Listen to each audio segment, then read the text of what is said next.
दादा, काय वाटते सद्यस्थितीचं मूळ राजकारण कसं आहे? सद्यस्थितीमध्ये मोहोळचं राजकारण परिवर्तनाच्या दिशेनं अत्यंत वेगानं आगेकूच करताना दिसतंय आणि 50 वर्षाची या मोहोळ तालुक्यामध्ये असलेली दडपशाही, 50 वर्षाची असलेली जुलूमशाही ही येत्या 20 तारखेला नष्ट होणार आहे आणि मोहोळ तालुक्याला ज्या पद्धतीनं 15 ऑगस्ट रोजी भारताला स्वातंत्र्य मिळाल्यानंतर देशातल्या सर्व नागरिकांना अत्यानंद झाला होता, तशा पद्धतीनं 20 तारखेला मोहोळ तालुका स्वतंत्र होणार आहे आणि 23 तारखेला मोहोळ तालुक्यावर स्वातंत्र्याचा झेंडा दिमाखात फडकणार आहे.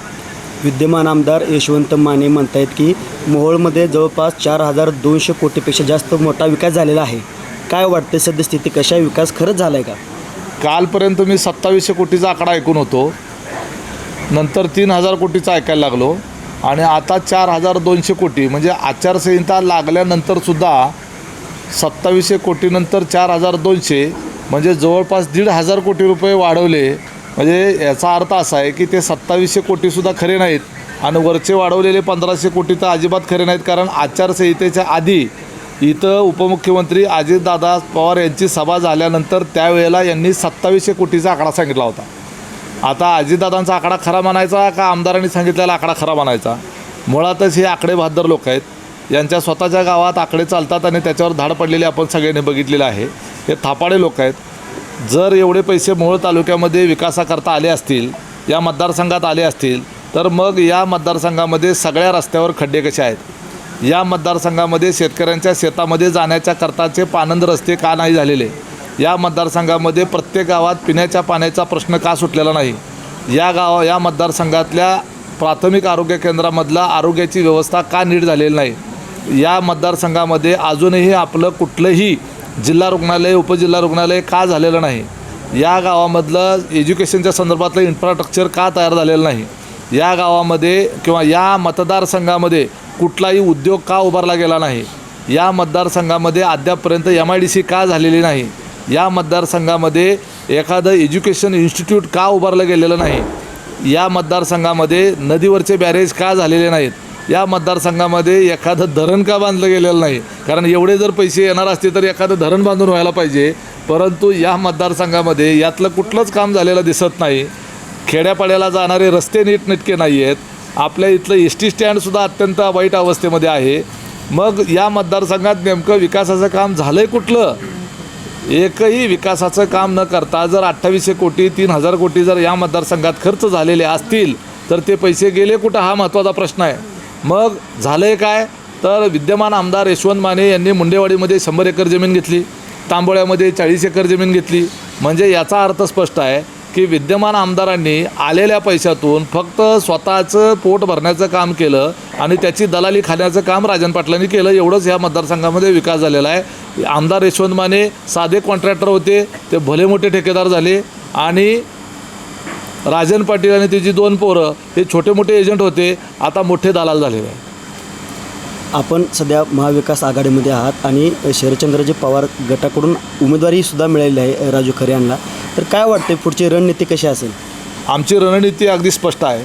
त्या मोहोळ तालुक्याला विकासाच्या अत्युच्च शिखरावर घेऊन जायचं आहे. या संपूर्ण महाराष्ट्रामधून 288 आमदारांपैकी 287 आमदार या मोहोळ तालुक्यामध्ये अभ्यास करायला आले पाहिजेत की 5 वर्षामध्ये या मोहोळ मतदारसंघाचा एवढा कायापालट कसा काय झाला याचा अभ्यास करण्याच्याकरता महाराष्ट्र विधिमंडळानं सचिवालयानं एक समिती नेमली पाहिजे की मोहोळच्या आमदाराच्या माध्यमातून जर 5 वर्षामध्ये मागच्या 50 वर्षाचा अनुशेष भरून काढला जाऊ शकतो.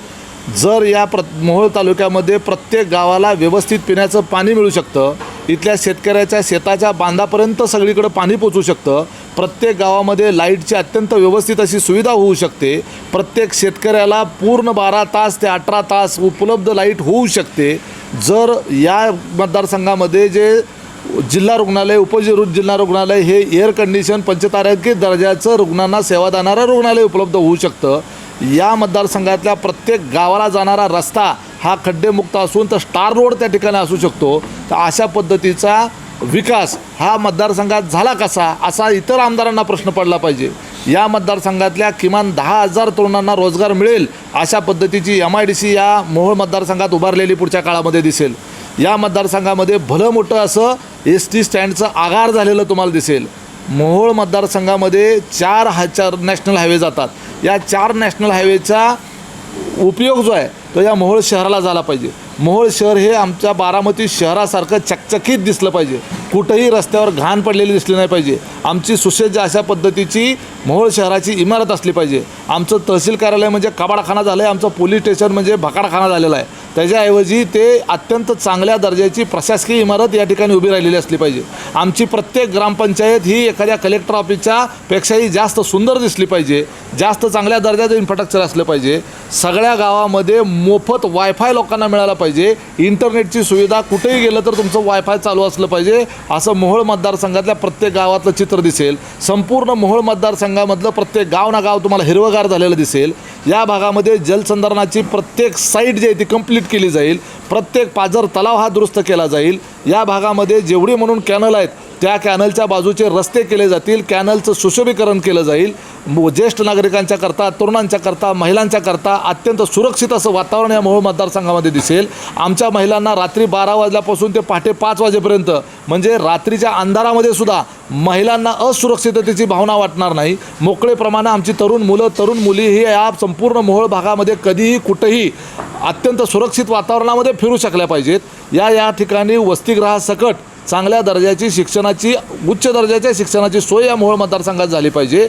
अशा पद्धतीचं लहान मुलापासून ते ज्येष्ठ नागरिकापर्यंत, तरुणांपासून ते तरुणींपर्यंत, वृद्धांपासून ते अतिवृद्धांपर्यंत या सगळ्यांच्या करता हा मोहोळ मतदारसंघ जो आहे राहण्याच्या लायक आहे, सुरक्षित आहे, आवडीचं आहे आणि मोकळेपणानं आम्हाला इथं बोलता येतं. आम्हाला मोकळेपणानं या ठिकाणी व्यक्त होता येतं. सर्व प्रकारचं इथं स्वातंत्र्य आहे. मी अमुक माणसाकडे गेलो म्हणून तमुकला राग येणार नाही. अमुक नेत्याकडे गेलो म्हणून तमुक माझा ऊस जाळणार नाही.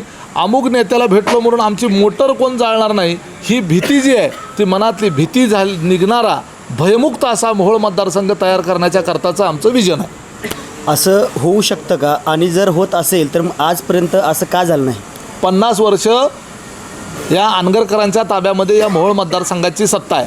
राजन पाटील 3 वेळेला या मतदारसंघाचे आमदार होते. त्याच्यानंतर पुढच्या 3 टर्म हा त्यांनीच ठेवलेला आमदार होता. अशा पद्धतीची 30 वर्षे सलग राजन पाटलाकडे सत्ता. राजन पाटील स्वतः आमदार असताना 60 अधिवेशनं झाली. 60 अधिवेशनांमध्ये यांनी 6 वेळेला सुद्धा 6 सोडून द्या एकदाही विधिमंडळामध्ये एक साधा मोहोळ मतदारसंघाच्या करता तारांकित प्रश्न उपस्थित केला नाही. एक लक्षवेधी उपस्थित केला नाही. कधी सभागृहामध्ये या मोहोळ मतदारसंघाकरता आवाज उठवला नाही. कुठला स्थगन प्रस्ताव मांडला नाही. का? मोहोळ मतदारसंघाचे प्रश्न त्यावेळेला नव्हते. आज बॅरेजची मागणी करताय. भीमा नदी आणि सीना नदीचा उगम काय मागच्या महिन्यात झाला? भीमा नदी आणि सीना नदी आज कालच्या महिन्यापासून मोहोळ तालुक्यातून व्हायला लागली. त्या नदीवरचे बॅरेज झाले पाहिजेत हे राजन पाटलाला आत्ता 60-70 गेल्यानंतर लक्षात आलं. 3 वेळेला आमदारकीची टर्म, पुढची 3 वेळेला त्यांनी ठेवलेल्या आमदारकीची टर्म संपल्यानंतर आष्टी उपसा सिंचन योजना झाली पाहिजे. शिरापूर उपसा सिंचन योजना झाली पाहिजे. नदीवर बॅरेज झाले पाहिजेत. सीना भोगावती जोड प्रकल्प झाला पाहिजे. मग एवढ्या वर्ष राजन पाटील काय झोपा काढत होता? एवढ्या वर्ष केंद्रात सत्ता, पंतप्रधान तुमचा, मुख्यमंत्री तुमचा, तुम्ही आमदार, हे सगळं असताना तुम्हाला हे सगळं करता आलं नाही. आज आम्ही प्रश्न विचारल्यानंतर तुम्ही ह्याची आश्वासनं देता. लाज वाटली पाहिजे. म्हणजे आता पुढच्या आमदाराकडनं आम्ही वाट बघत बसायची? 30 वर्ष तुमच्या ताब्यात सत्ता असताना तुम्ही काय गोट्या खेळत होता?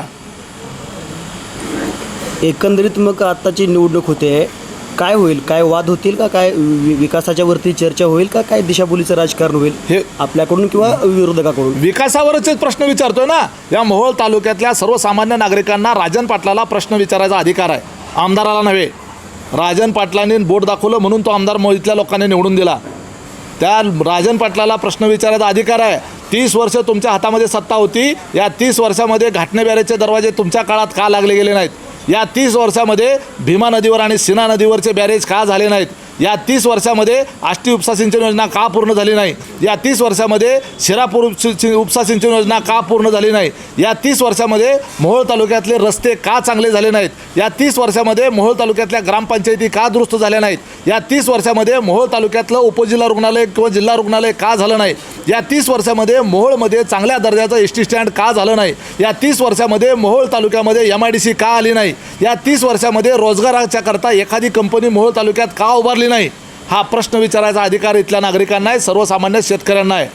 आणि त्याच्यामुळं हा निवडणूक ही जी विकासाच्या प्रश्नावर आहे, विकासाच्या मुद्द्यावर आहे आणि या मोहोळ तालुक्याला भकास करण्यामध्ये या राजन पाटलाचं सर्वात मोठं योगदान आहे. त्यामुळे ह्या राजन पाटलाची सत्ता उलथवून टाकणं हे मोहोळ तालुक्यातल्या पुढच्या पिढीच्या करता अत्यंत जबाबदारीनं आम्हाला सगळ्यांना करायचं आहे आणि ती स्वातंत्र्याची पहाट उगवून आणण्याच्या करता हा आमचा सगळा खाटाटोप आहे.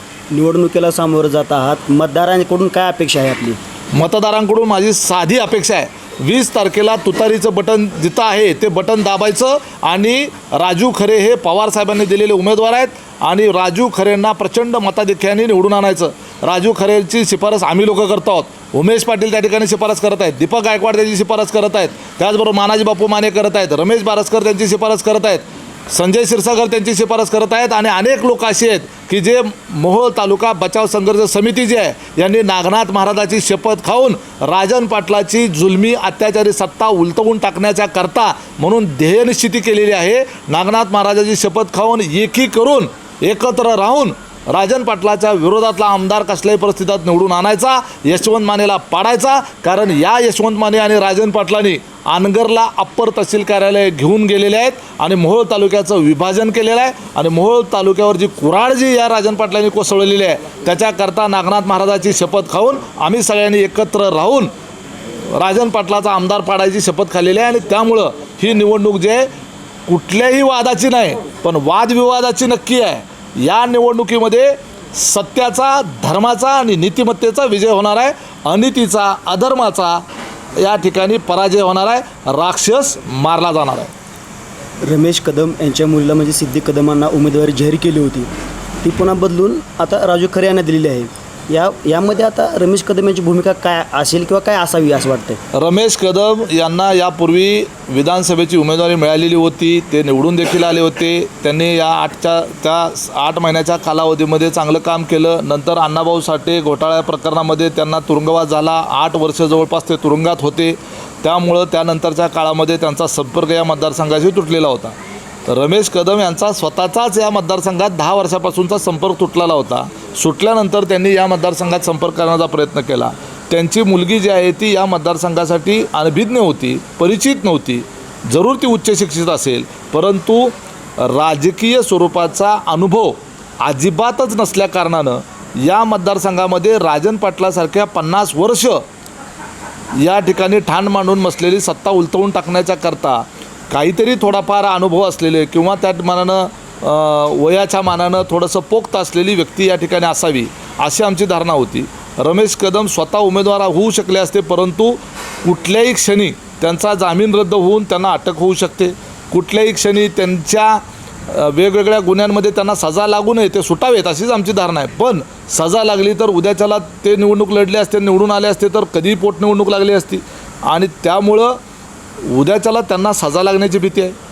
जामिनावर आहे तर एखादा जामीन रद्द होण्याची भीती होती आणि या कारणामुळं रमेश कदम यांच्या उमेदवारीच्या बाबतीत पक्षश्रेष्ठींच्या मनामध्ये संभ्रम होता किंवा त्यांना त्या बाबतीमध्ये संशय होता की असं होऊ शकतं, म्हणून त्यांची उमेदवारी रद्द झाली.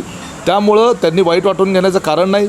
त्यांना जर खऱ्या अर्थानं राजन पाटलांना विरोध करायचा आहे तर त्या सगळ्यांनी आमच्यासोबत सामील झालं पाहिजे. आता संजय क्षीरसागर यांनीसुद्धा उमेदवारी अर्ज भरलेला आहे, अजून काही लोकांनी उमेदवारी अर्ज अपक्ष भरलेले आहेत. जर या सगळ्या लोकांचा राजन पाटील यांना विरोध असेल आणि मोहोळ तालुक्याला गुलामगिरीतून मुक्त करण्याच्या करता या सगळ्यांनी मिळून नागनाथ महाराजांची शपथ खाल्लेली असेल तर या सगळ्यांनी आम्हाला सगळ्यांना साथ दिली पाहिजे, एकत्रित राहिलं पाहिजे. एकास एक त्या ठिकाणी टक्कर देण्याच्या दृष्टिकोनातून अपक्षांनी आपले अर्ज काढून घेतले पाहिजेत आणि अधिकृत अशा पवारसाहेबांच्या पक्षाच्या उमेदवारीला, महाविकास आघाडीच्या उमेदवाराला पाठिंबा दिला पाहिजे, जेणेकरून एकत्रित येऊन राजन पाटलाचा पराभव करणं अधिक सोपं जाणार आहे. जर अपक्ष उभा राहून राजन पाटलाच्या विरोधातली मतं खाण्याचा कार्यक्रम काही अपक्ष मंडळ करतील तर ती नागनाथ महाराजांच्या शपथेचा अपमान केल्यासारखं होईल. एक प्रकारे अशा पद्धतीनं अपक्षांनी या निवडणुकीमध्ये अर्ज भरून राजन पाटलाला मदत होईल अशा पद्धतीचं काम करणं म्हणजेच खुद्द नागनाथ महाराजांच्या विरोधात निवडणूक लढवल्यासारखं आहे. त्यामुळं नागनाथ महाराजाच्या विरोधात ज्याला निवडून येण्याची खुमखुमी असेल त्यांनी अपक्ष अर्ज भरावा आणि लढावं. जर कोणी बंडखोरी केली किंवा कोणी अपक्ष उभारलं तर काय होईल? अपक्ष उमेदवाराला संजय आणि अपक्ष क्षीरसागर. उमेदवाराला मोहोळची जनता स्वीकारणार नाही.